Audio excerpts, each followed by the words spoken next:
보시기. 네, 오늘 마태복음 7장의 말씀으로 여러분과 귀한 은혜로운 시간을 갖기를 원합니다.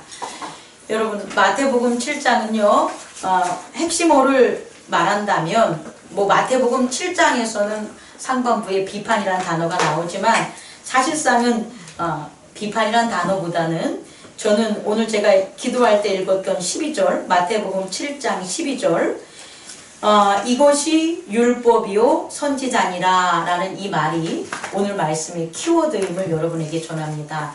다시 말해서 마태복음 7장만을 바라보면 안 되고요. 오늘까지 했었던 마태복음 6장, 5장, 7장까지가 하나로 연결이 돼야 돼요. 다시 말해서 산상수훈이라는 예수님께서 산에서 제자들을 부르고 저 너머에 있는 그런 어떤 무리들을 위해서 제자들에게 가르쳐주는 것, 그 가르쳐주는 내용이 뭐냐 봤더니 바로 율법이요 선지자의 내용이다. 다시 말해서 율법이요 선지자들의 강령이다 이거예요. 마태복음 5장, 6장, 7장이 가장 중요한 이유는 예수님께서 이 땅에 오셔서 전한 하나님의 나라가 이전까지 전했던 선지자들과 율법과 반대되거나 다른 게 아니라 오히려 율법과 강령이 그릇된 것들을 예수님께서 교정해 주시는 내용들이었다는 거예요. 그리고 그 율법과 강령에 대한 예수 그리스도의 교정은 아무나 받는 게 아니에요. 여러분, 오늘 말씀을 듣는 여러분들이 정말 귀한 자들이에요. 우리 옆 사람한테 한번 인사 다시 한번 해보세요. 말씀을 받는 여러분은 귀합니다. 말씀을 받는 여러분은 귀합니다. 왜냐하면 아니 거기까지 왜냐하면 여러분은 예수 그리스도의 제자이기 때문이에요. 예수 그리스도의 제자이기 때문에 예수 그리스도가 전하는 율법과 강령을 받을 수 있는 거예요. 예수 그리스도의 제자가 아니라면 이 말씀 받으러 오지도 않고 받을 수도 없고 받을 만한 그런 하나님의 은혜도 주어지지 않아요. 다시 말해 예수 그리스도께서 광야 시험 4가지 우리가 흔들리거나 유혹을 받거나 완전히 못할 뿐이지 우리 안에 예수 그리스도의 제자가 되는 우리는 시작이라는 스타트를 출발했다는 거예요. 그것이 뭐냐? 나는 말씀으로 산다. 나는 누구다? 하나님을 시험하지 않는다. 나는 하나님만 섬긴다라는 여러분과 하나님의 언약이 예수 그리스도로 말미암아 세워졌어요. 근데 그 세워진 언약에서 5장으로 넘어가서 어떻게 강령과 율법, 예수께서 전한 강령과 율법을 잘 실천하느냐, 못 실천하느냐에 어떤 차이가 있을 뿐이지 여러분들은 예수 그리스도의 제자임을 잊지 마시기 바랍니다. 그래서 마지막에 예수님께서 5장과 6장에서 전한 이후에 7장의 끄트머리에 들어간 게 뭐냐면 바로 비판하지 말라는 거예요. 비판하지 말라는 것에 전하기 전에 이 비판하지 말라는 것은 동떨어진 내용이 아니라 6장에 이루어진 외식하는 자와 연결된 부분이라는 것을 감안했을 때 그 외식이라는 게 뭐냐라는 것을 먼저 여러분에게 다시 한번 리뷰하고 오늘 비판에 대한 내용으로 가겠습니다. 외식이라는 것은요, 따라해 봅시다. 외식은 하나님이 하시는 구제, 기도, 금식을 자기의 영광과 자기의 보임과 자기의 나타냄으로 하는 것이다. 그게 외식인 거예요. 다시 말해 외식은 하나님의 일이 있다는 거예요. 하나님이 이 땅에서 생명을 구하고 선을 행하는 일을 하시는데 하나님께서 이 땅에서 생명을 구하고 선을 행하시는 일은 구제, 기도, 금식이라는 거예요. 하나님이 여러분이 구제함을 통해서 하나님이 구제하십니다. 여러분이 구제를 안 하는데 하나님이 어떻게 구제하시겠어요? 아닙니다. 여러분이 구제해야 돼요.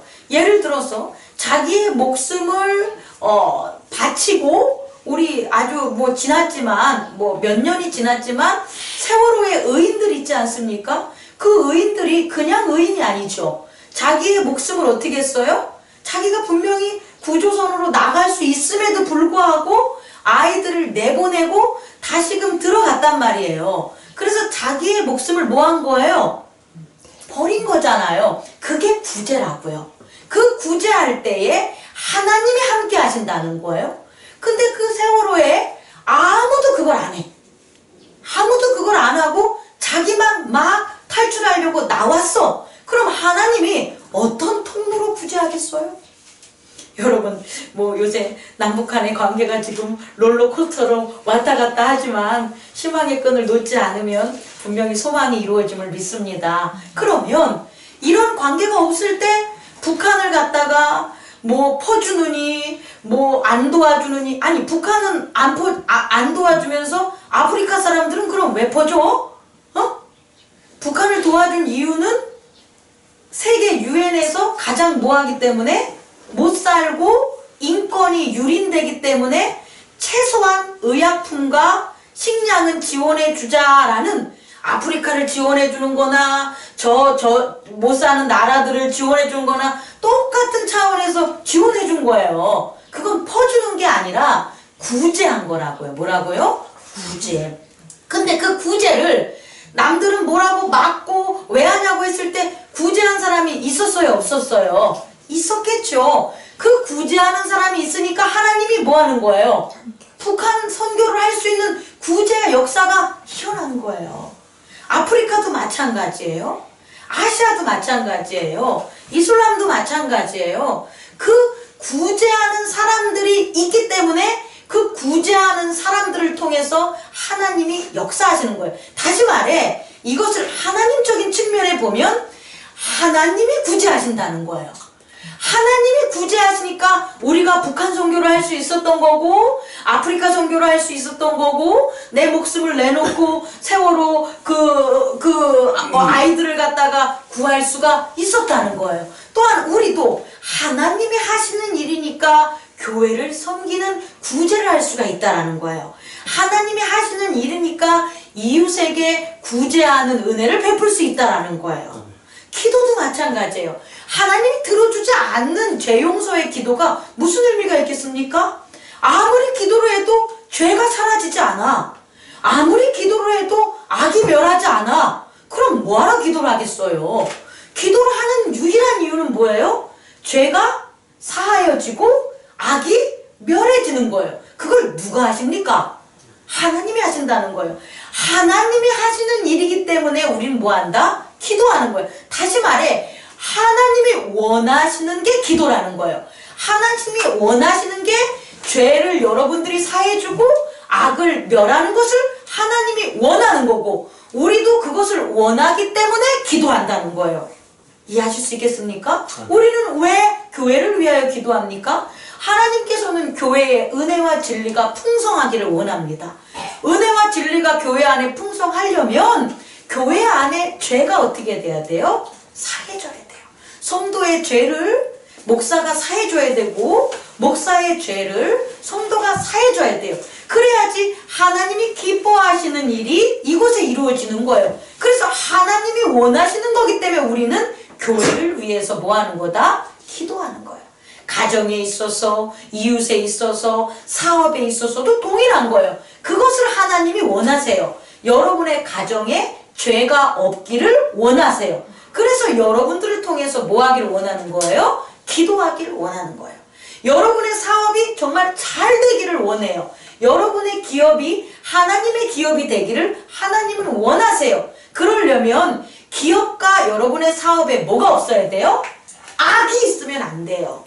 악이 틈타면 안 돼요. 죄가 있으면 안 돼요. 그래서 하나님은 여러분을 통해서 어떻게 하기를 원해요? 사업과 기업에 있어서 기도하기를 원하는 거예요. 어떤 기도?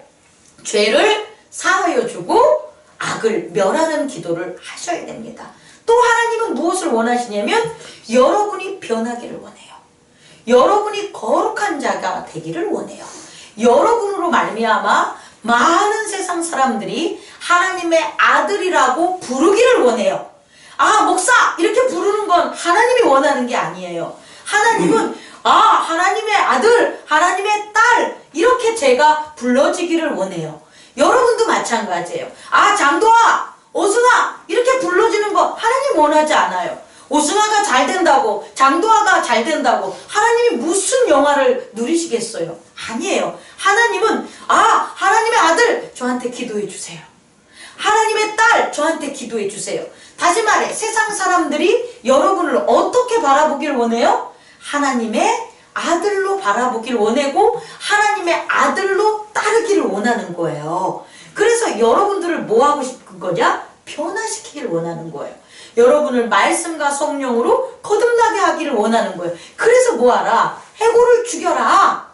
에고를 십자가에 달아라. 그게 우리에게 나타나는 행동이 뭐가 되는 거예요? 금식이에요. 그런데 금식할 때 하나님께 기도하면서 금식하지 않으면 병 생겨요. 제가 엊그저께 몸이 안 좋아가지고 그냥 막 토해내고 정말 진짜 하루 못 먹었어요. 그랬더니 정말 거짓말처럼 몸이 아주 푹 꺼져가지고 이렇게 걸었어요. 나 저기 장도화 집사님과 우리 최기영 원사님이 저보고 웃었어요. 제가 문지방을 넣으면서 이랬어. 근데 이게 꾀병이 아니고 다리에 힘이 너무 없는 거예요. 이게 다 나오니까 하나님을 의지하지 않고 굶으면 병 생겨요. 하나님을 의지 않고 안 먹으면 이상해져요. 몸이 완전 아웃되는 거예요. 근데 금식하라는 이유는 하나님을 의지하면 오히려 먹지 않았는데도 뭐 하는 거예요? 병이 고쳐진다는 거예요. 먹지 않았는데도 몸이 회복된다는 거예요. 그리고 몸만 회복되는 게 아니라 나 자신의 에고도 어떻게 된다? 변한다는 거예요. 교정된다는 거예요. 그래서 뭐하라? 금식하라. 이게 바로 우리가 해야 될 뭐가 되냐? 일이라는 거예요. 그리고 요번에 네 번째가 뭐냐? 비판하지 말라는 거예요.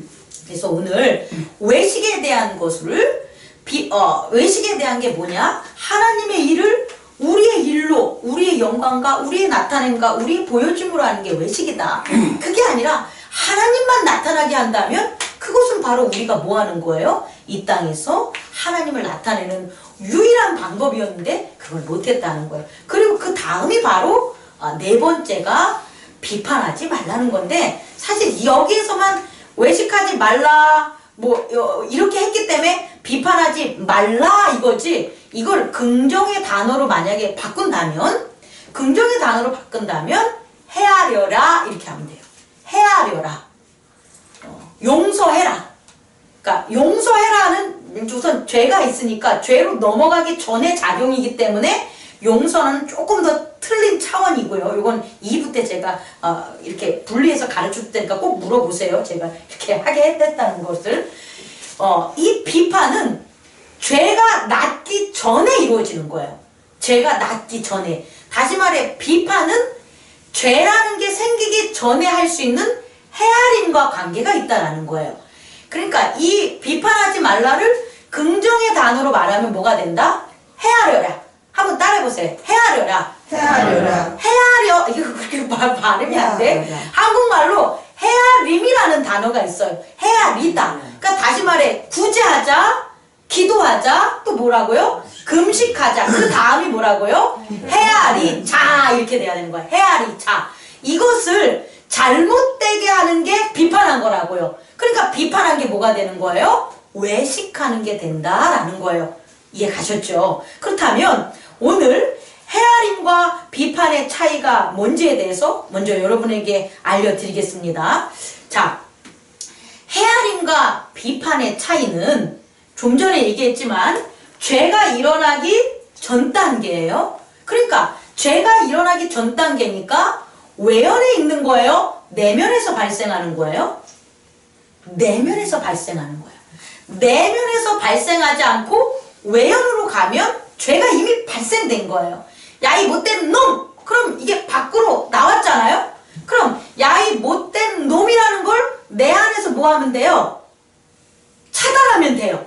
그럼 못된 놈이라는 게 안 나가니까 죄가 안 일어나죠. 그러니까 다시 말해 죄를 짓고 용서하는 것은 이미 이루어진 죄에 대해서 그것을 갖다가 처리하는 방법이라면, 이것은 죄를 나타내기 전에 일어나는 게 뭐가 된다? 헤아림이 되는 거예요. 그래서 헤아림과 비판의 두드러진 차이점은 뭐로부터 발생하냐 봤더니 우리 마음에 있는 믿음이에요. 뭐라고요? 마음에 있는 믿음. 믿음은 다른 말로 신뢰예요. 여기 보세요. 헤아림과 비판의 차이가 뭐라고요? 믿음. 뭐라고요? 믿음. 근데 그 믿음은 밖에 있는 게 아니라 어디 있는 거다? 안에. 내면에 있는 믿음이에요. 믿음이 있는 것. 다시 말해서 믿음이 있다와 믿음이 없다에 따라서 헤아림과 비판이 나오는 거예요. 자, 여러분의 내면의 세계에 믿음이 가득 차 있어요. 누구에 대한 믿음이 가득 차 있을까요? 하나님에 대한 믿음이 가득 차 있다고 칩시다. 그러면 여러분이 일어나는 상황과 여러분을 만나는 대상이 아무리 여러분을 괴롭게 하고 고난스럽게 할지라도 여러분은 원망합니까? 비판합니까? 안 한다는 거예요. 다시요. 여러분의 내면의 세계에 하나님에 대한 믿음이 가득 차 있으면 여러분에게 생기는 여러 상황과 환경 속에서 비판이 나올까요? 안 나올까요? 안 나와요. 그럼 대신 뭐 나와요? 헤아림이 나온다는 거예요. 여러분 안에 믿음이 하나님에 대한 믿음으로 가득 차 있으면 환경에 있어서 헤아림이 나와요. 오늘 비가 왔어요. 하나님이 비를 내려줬네. 아이고 감사합니다 이런다고요. 아유 왜 이렇게 자주 비가 와? 이러지 않아요. 오늘 햇볕이 쨍쨍 쪄. 그러면 아유 오늘 왜 이렇게 햇볕이 쨍쨍 쪄? 이러지 않고 오늘 햇볕이 쬐서 감사합니다 이래요. 오늘 폭풍우가 일어나요? 오늘 장마가 일어나요? 혹은 오늘 어떻게 돼서 뭐 교통사고가 일어날 것 같은 위험이 있어요? 그래도 그것이 불평이나 비판이 나오는 게 아니라 뭐가 나온다고요? 헤아림이 나오는 거예요. 헤아림이 나오니까 감사가 나오는 거예요. 헤아림이 없다면 감사는 나올 수가 없다는 거예요. 이해 가셨죠? 그럼 우리 마음에 목사님에 대한 믿음이 가득해 있어. 여러분의 내면의 세계에 목사님에 대한 믿음이 가득 차 있으면 여러분은 저를 비판할까요? 헤아릴까요? 그렇게 된다고. 이제 이게 좀 가지. 내 마음에 내 남편이 내가 내 남편에 대한 믿음이 가득 차 있어. 그럼 남편이 하는 행동들을 헤아려 줄까요? 비판할까요? 헤아려 준다는 거예요. 이해 가시죠? 그러면 되는 거예요. 그러니까 헤아림과 비판의 차이는 우리 마음속에 믿음이 있냐 없냐에 따라 차이가 난다는 거예요. 그런데 여러분 우리 마음속에 믿음이 있다의 반대가 믿음이 없다가 아니에요. 자, 이 말은 뭐냐면 믿음이 없어. 남편에 대한 믿음이 없어. 그럼 여기에 남편에 대한 아무것도 없는 게 아니라고. 비어져 있는 게 아니라고. 하나님에 대한 믿음이 없어. 그럼 우리의 내면이 이렇게 비어져 있는 게 아니라고. 거기에는 무엇이 채워져 있냐면 믿음 없음이 채워져 있는 거예요. 다시 말해 핸드폰은요 잘 보세요. 있다 없다 이 구분이 되지. 그런데 내면의 세계는 있다 없다가 아니야. 있다 없다 이렇게 되는 거예요. 다시 말해 믿음이 있다는 이 참 진리가 있으면 믿음이 있다인데 믿음이 아닌 게 채워져 있어. 그럼 믿음 없다가 되는 거예요. 여러분 이해하실 수 있겠습니까? 믿음이 없으면 믿음이 없으면 그냥 믿음 없는 대로 살아가지? 이게 아니라는 거예요. 믿음 없음이 다른 것들로 채워진 게 바로 뭐다? 믿음 없다는 거예요. 그러니까 우리는 헤아리지 못한다면 비판하는 이유는 우리 속에 믿음이 없는데 그 믿음 없는 그게 뭐냐는 걸 발견해야 되는 거예요. 믿음 없는 것의 모습으로 무엇이 우리 안에 채워져 있는가를 우리는 찾아내야 됩니다. 자, 이제 제가 좀 보면서 설교를 하겠습니다. 자, 봅시다.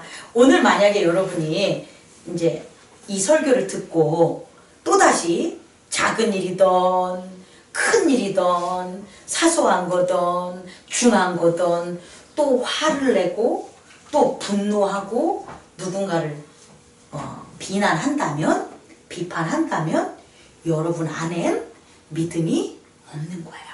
근데 믿음이 없어서 비어진 게 아니라 그 속에 뭐가 있다? 무엇인가가 채워져 있다는 거예요. 그렇다면 우리는 왜 비판하냐는 거예요. 왜 비판하는 것을 볼 때 오늘 한번 봅시다. 오늘 말씀을 보니까 자 4절 한번 읽어보세요. 시작. 보라 내 눈 속에 들어있는데 어찌하여 형제에게 말하기를 나로 내 눈 속에 있는 티를 빼게 하라 하겠느냐. 자 이제 두 번째, 여러분 비판을 하는 이유는 전반부에 설명한 것처럼 상대방의 눈에 티가 있어서 비판을 하는 게 아니라는 거예요. 비판을 하는 이유는 뭐예요? 내 속에 뭐가 있는 거예요? 들보가 있기 때문이에요. 다시 할게요. 우리는 상대방의 눈에 티가 있어서 비판을 한다고 생각을 했는데 그게 아니라 내 속에 뭐가 있는 거예요? 들보가 있으면 비판을 하는 거예요. 그럼 그 들보는 좀 전에 말씀드린 것처럼 믿음 없음이 되는 거예요. 믿음 없음이 들보라는 그런 모습으로 내 안에 가득 차 있다라는 거예요. 그럼 이 들보가 어떤 역할을 하냐면요, 블랙홀 같아요. 뭐라고요? 블랙홀 같아요. 내 안에 있는 이 믿음 없음이라는 들보가 블랙홀처럼 작용을 해서 보는 즉즉 블랙홀로 빨아들여요. 다시 말해, 내 안에 믿음 없음이라는 들보가 있으면 일어나는 상황이 다 뭐가 되냐? 비판이 돼요. 자, 비판을 좀 더 실감나게 설명하기 위해서 여러분 짜증이라는 거 얘기해 줄게요. 짜증. 여러분 보세요. 내 속에 들보라는 짜증이라는 들보가 이렇게 박혀 있어요. 그러면 목사님에게도 짜증내요. 남편에게도 짜증내요. 자녀에게도 짜증내요. 누구한테도 짜증나는지 알아요? 대통령한테도 짜증내요. 남의 나라 총리한테도 짜증내요. 또 누가 뭐한테도 짜증내는지 알아요? 개새끼한테도 짜증내요. 또 누구한테도 짜증내는지 알아요? 비한테도 짜증내고 태양한테도 짜증내요. 아니 걔들이 뭘 했는데 아무것도 안 건드렸어. 그렇지 않아요? 태양이 뭘 건드렸어? 바람이 뭘 건드렸어? 옆에 나라에 있는 총리가 아베가 뭘 건드렸어? 아니 대통령이 뭘 건드렸어? 아무것도 안 건드렸어. 실상은 아무것도 안 건드렸는데 내 안에 뭐가 있으니까 짜증이라는 들보가 블랙홀처럼 작용을 하니까 보는 모든 것들을 다 뭐로 비판해요? 짜증으로 비판한다는 거예요. 자, 성경 안동 잘 들어야 돼. 학생들, 공부하기 싫은 들보가 여기 가득 차 있어. 학생인데 그러면 선생님 말은 듣겠어요? 아니, 그게 공부하기 싫은 들보야. 공부하기 싫은 게 들어가. 그러면 선생님 말도 안 듣고 또 선생님과 관계없는 부모님 말도 안 들어요. 또 부모님 말만 안 듣는 게 아니라 목사님 말도 안 들어요. 목사님 말만 안 듣는 게 아니라 또 누구도 안 들어요? 하나님 말도 안 들어요. 다 안 들어. 다시 말해, 공부하기 싫어라는 그 들보가 이 마음속에 가득 차 있으면 뭐가 되냐면 말 안 듣는 그 블랙홀의 비판이 막 나오는 거라는 거예요, 여러분. 실상 우리가 우리 안에 있는 들보, 그 비판하는 이유는 우리 안에 들보인 믿음 없는 그 무언가인데 그 믿음 없는 무언가는 사람마다 다르다는 거예요. 사람마다 달라요. 어떤 학생들은 공부하기 싫은 거고 어떤 거는 남편하고 어떤 것 웃기다. 어떤 사람은 남편하고 살기 싫은 거야. 남편하고 살기 싫은 들보가 이 속에 가득 있으니까 그게 비판이 돼서 옆집에 있는 잘 사는 사람 회방시키고 교회에 잘 사는 사람들 막 이간질 시키고 저기 하나님 말씀 따르게 막 왜곡하고 막 이러면서 사는 거야. 사람마다 그 속에 있는 믿음 없음이란 들보는 각양각색인데 중요한 것은 나타나는 것은 동일해요. 뭐로 나타낸다? 비판이라는 모습으로 나타난다는 거예요. 그렇다면 제가 여러분에게 질문할게요. 여러분의 그 들보는 누가 만들었습니까? 다시요. 누가 만들었습니까? 제가 만들었습니까? 여러분의 들보는 누가 만들었습니까? 왜 이렇게 말을 못해? 여러분을 만들었죠. 따라해보세요. 여러분의 들보는 누가 만들었습니까? 아니 따라했잖아. 여러분의 들보는 누가 만들었습니까? 여러분의 들보는 누가 만들었습니까? 내가 만들었습니다. 내가 만들었습니다. 어떻게 만들었을까요? 믿음 없습니다. 아이 그러면 또 실천 방법이 안 된다니까. 믿음 없음이 들보라고. 그 들보를 누가 만들었다? 내가 만들었다는 거예요. 근데 어떻게 만들었는지 알아줘야 될 거 아니에요. 그래야지 해체할 거 아니에요. 여러분의 들보를 여러분이 이렇게 만들었다고 생각해요. 어떻게? 재수 없는 세상. 재수 없는 세상.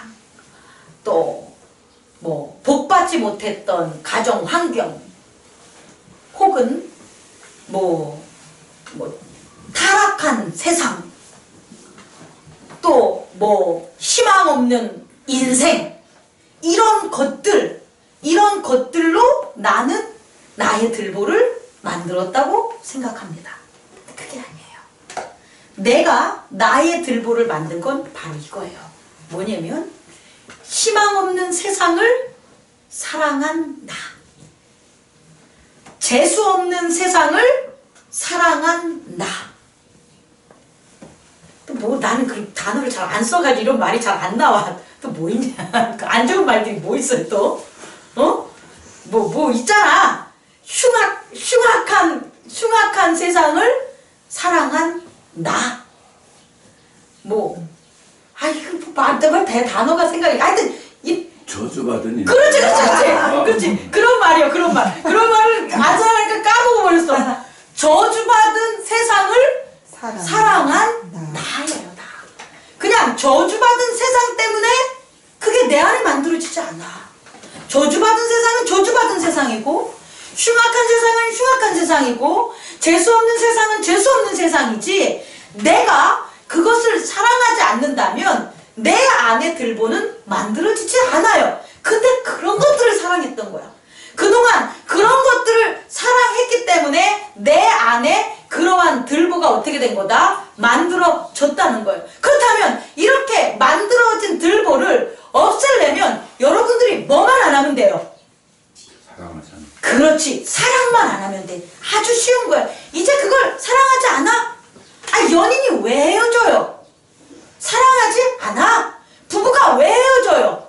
사랑하지 않아. 교회 성도가 왜 교회를 떠나요? 목사님을 사랑하지 않아. 왜 교회를, 예수님을 섬긴 자가 불교로 가겠어? 하나님을, 예수님을 사랑하지 않아 하니까 다 뭐 하는 거예요? 헤어지는 거예요. 사랑하지 않으면 결과가 딱 나타나요. 다시 말해, 더러운 세상, 거지 같은 세상, 저주받은 세상을 뭐 하지만 않으면 돼요? 사랑하지만 않으면 여러분 안에 있는 여러분이 만든 들보는 어떻게 된다? 없어지게 되는 거예요. 그래서 그 없어지게 하려면, 그러면 이제 나 너 사랑 안 해! 그런가요? 나 너무 실감나게 여러분에게 예를 듣는 것 같아. 자, 양다리 왜 고쳐요? 왜 고쳐요? 내가 얘를 사랑했다가 누구를 사랑하게 되는 거예요? 쟤를 사랑하는 거예요. 다시 말해, 사랑하지 않는 건 나 사랑 안 해! 이래서 사랑 않는 게 아니라 다른 것을 사랑해야 돼. 다른 것을. 막 결혼할 것 같이 막 둘이 사랑하다가 그 다음에 사랑하지 않아서 이렇게 헤어지고 파경하는 이유는 그거보다 환경이나 돈이나 내 인생을 더 사랑한다는 걸 깨닫는 거예요. 그래서 헤어지는 거예요. 부부도 마찬가지예요. 부부도 사랑하니까 살다가 그 사랑하는 것보다 더 사랑하는 나를 발견하든지, 환경이 있든지, 돈이 있든지, 취미가 있든지, 또 다른 남편이나 여자가 생기든지 하면 뭐 해야 되는 거예요? 헤어지는 거예요. 다시 말해, 우리 안에 있었던 그 추악한 세상, 불행한 세상, 저주받은 세상을 사랑했던 그 에고가 가만히 있는 게 아니라 무언가를 사랑해야 돼요. 그 무언가가 뭐냐? 말씀이에요. 여러분, 말씀을 사랑하십시오. 날려나 봐. 말씀을 사랑하십시오. 아멘. 말씀을 사랑하면 우리 속에 있는 들보가 사라지고 믿음 있음이 말씀으로 세워집니다. 그래서 실천하라는 거예요. 뭘 실천하라는 거예요? 팔복을 실천하라는 거예요. 팔복의 그 8가지의 복받는 강령을 뭐하라? 여러분 보고 실천하라는 거예요. 그리고 뭘 실천하라? 구제하는 것을 실천하라는 거예요. 또 뭘 실천하라? 기도하는 것, 용서하는 것을 실천하라. 또 뭘 실천하라는 거예요? 금식하면서 나를 변하는 것을 실천하라. 또 뭘 실천하라는 거예요? 헤아림을 실천하라는 거예요. 그렇게 하는 게 하나님을 사랑하는 거예요. 하나님을 사랑하고 하나님의 말씀을 사랑하고 예수 그리스도의 강령과 율법을 사랑하면 우리 안에 있는 들보는 어떻게 되는 거예요? 자연적으로 어떻게 된다? 사라지게 되는 거예요. 그래서 그것에 대한 한 줄의 단어가 한 줄로 말씀을 정리하자면 12절. 그러므로 무엇이든지 남에게 대접을 받고자 하는 대로 너희도 남을 대접하라. 대접을 받고 싶으면 먼저 뭐하라? 대접하라는 거예요. 하나님께 사랑을 받고 싶으면 뭐하라? 하나님을 사랑하라는 거예요. 그렇게 되면 내 들보가 어떻게 된다? 사라지는 거예요. 믿음은 이런 거예요. 믿음은 가만히 믿고 앉아있는 게 아니라 그 믿음으로 뭐하는 것? 실천하는 거예요. 그 실천하는 것을 오늘 말씀에서 우리가 찾는다 하면 뭐냐? 구하라 그리하면 너희에게 주실 것이요 찾으라 그리하면 찾아낼 것이요 문을 두드리라 그리하면 너희에게 열릴 것이라는 거예요. 다시 말해 우리의 들보가 없어지고 하나님의 말씀이 채워지는 것을 구하라는 거예요. 그리고 그것을 찾으라는 거예요. 그것을 뭐 하는 거예요? 두드리라는 거예요. 성공, 돈 버는 것, 건강 이걸 두드리고 찾고 구하라는 게 아니라 그렇게 할 수 있게 만들어지는 우리 마음의 말씀을 믿음을 세우기 위해서 뭐 하라는 거예요? 구하고 찾고 두드리라는 거예요. 그게 팔복이요 4가지 구제, 기도, 금식, 헤아림이라는 것을 명심하시기 바랍니다. 그럼 어떻게 되냐? 열매를 맺는다는 거예요. 어떤 열매? 좋은 열매. 어떻게 해요? 좋은 나무니까. 이해하셨죠? 좋은 나무가 안 되고서는 좋은 열매를 맺을 수가 없다는 거예요. 포도나무에 무화과가 열리지가 않는다는 거예요. 여러분, 우리는요, 예수님은 바로 강령과 율법을 갖다 우리에게 전한 거예요. 어떤? 예수 그리스도가 전한 강령과 율법을 우리에게 전했는데 그 율법은 겉으로 보여나는 열매를 치장하고 만들고 가리는 외식이 아니라 내면의 변화로 말미암아 자연적으로 좋은 나무가 돼서 좋은 열매가 되는 것을 가르쳐 주신 거예요. 그래서 오늘 말씀이 여기에 나와 있다는 거예요. 근데 이게 13절 이게 좁은 문으로 들어가는 거라는 거예요. 여러분 얼마나 편하게 믿음 생활하기를 원해요? 그냥 설교 목사님 잘 준비해주면 듣고 부족하면 동영상 틀고 그래서 내 마음 평안 찾고 그리고 있다가 일주일에 한 번 오고 얼마나 편해요? 그렇게 편하게 하면 여러분 하나님의 말씀이 이렇게 믿음으로 세워질 것 같아요? 천만에요. 지식으로 채워져요. 에고로 채워져요. 다시 말해 외식하는 자가 되는 거예요. 구제하지도 못하고 기도하지도 못하고 금식하지도 못하고 헤아리지도 못해요. 그렇게 편하면 가정도 마찬가지예요. 우리 어렵고 힘들 때 먹을 쌀도 없죠? 어떻게 되면 뭐 대중교통 타고 다니고 차도 없었죠? 집도 작았죠? 그 어려운 과정에 가족이 똘똘똘 뭉쳐서 사랑으로 하나가 되면 그 시간이 지나가는 거예요. 그리고 어느새 자녀는 성장했고 어느새 집은 내가 꿈꾸던 집을 얻게 되고 그러한 삶을 살아갈 수 있는 거예요. 그게 좁은 문을 걸어가는 거예요. 근데 안 그래요. 죄인들은 악인들은 오만한 자들은 외식하는 것만 가르쳐줘요. 없는데 참고 절제하지 않고 오히려 구워가지고 그걸 갖다가 빚내서 하게 만드는. 물론 빚이 순기능과 역기능이 있어요. 저는 역기능을 얘기하는 거예요. 다시 말해 그와 같은 시간을 좁은 문으로 나를 변화시켜 가면서 말씀을 내면에 세우는 믿음으로 살아가야 되는데, 그 힘들고 어려움을 극복하지 않고 조금이나마 빨리빨리 대로를 걸으면서 그걸 갖다 해결하려고 한다면 그게 바로 좁은 문을 걷지 않고 넓은 문을 걸어가는 거예요. 여러분이 저한테 어떻게 생각할지 모르겠지만 여러분 아프십시오. 아프면 아픈 만큼 몸의 건강함을 깨닫습니다. 여러분이 무언가를 실수해서 경제적으로 어려움이 있다면 그 어려움을 극복하셔야 됩니다. 그 어려움을 감사함으로, 기도함으로, 여러분의 변함으로 극복하십시오. 그게 좁은 문을 가는 거예요. 여러분의 성품들, 남들이 바라봤을 때 나를 좋아하지 않는 것 같아, 나한테 이러이러한 문제점이 있는 것 같아, 그럼 여러분 기도하시고 고치셔야 됩니다. 그것을 그냥 아무렇게나 참고, 참는 게 아니라 그냥 외식하고 묻고 가리고 가면 안 되는 거예요. 여러분, 기독교인도 아파야 되고 고통받아야 되고 고난받아야 돼요. 근데 그 고통과 고난과 아픔이 하나님을 믿지 않는 자들, 그 영원한 고통이 아니라 우리는 그 짧은 그 고통을 통하여 말씀과 믿음으로 우리의 들보가 없어지고 믿음과 말씀이 세워짐을 잊지 마셔야 됩니다. 그게 바로 좋은 나무가 되는 거예요. 그리고 좋은 열매를 맺는 거예요. 그랬을 때 예수님께서 12절까지 6절까지는 강령과 율법으로 얘기해 주신 거고, 그 다음에 이제 7절부터 마지막 29절까지는 마무리를 짓는 거예요. 여태까지 내가 가르쳐 준 것에 대하여. 그래서 마무리를 짓 때 22절에 뭐냐면, 마지막 그날에 주여 주여 하면서 나한테 날 부르지 말라, 그 소리예요. 주여 주여 해봤다 열매가 좋은 열매를 맺지 못하는 그 사람은 나는 거들떠 볼 수가 없다는 거예요. 왜? 내가 좋은 열매이기 때문에, 나무기 때문이에요.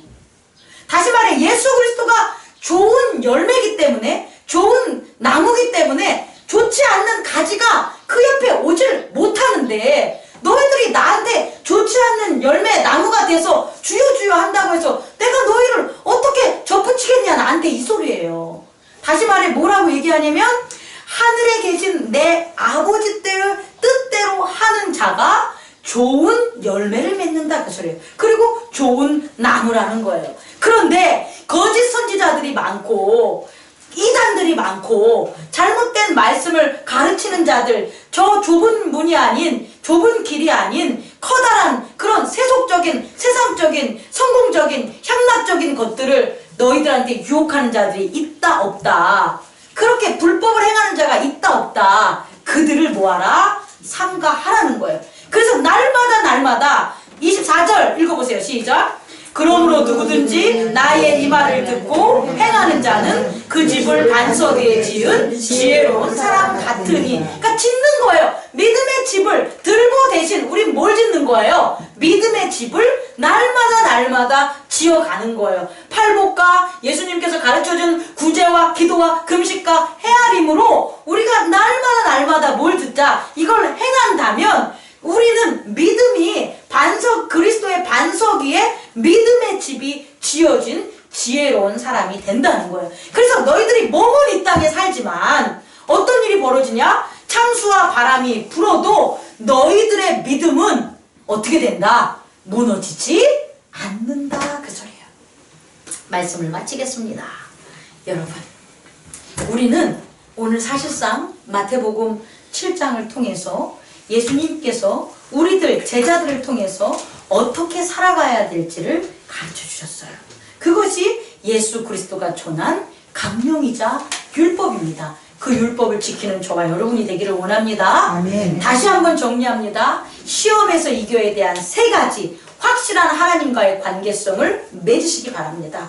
그것들이 확실하게 맺어졌다면 우리는 날마다 팔복과 4가지를 실천하기 위해서 저와 여러분이 나아가야 됨을, 서로를 위해서 절제하고 희생하길 바랍니다. 서로를 위해서, 나를 위해서 이 강령을 실천하는 게 아니에요.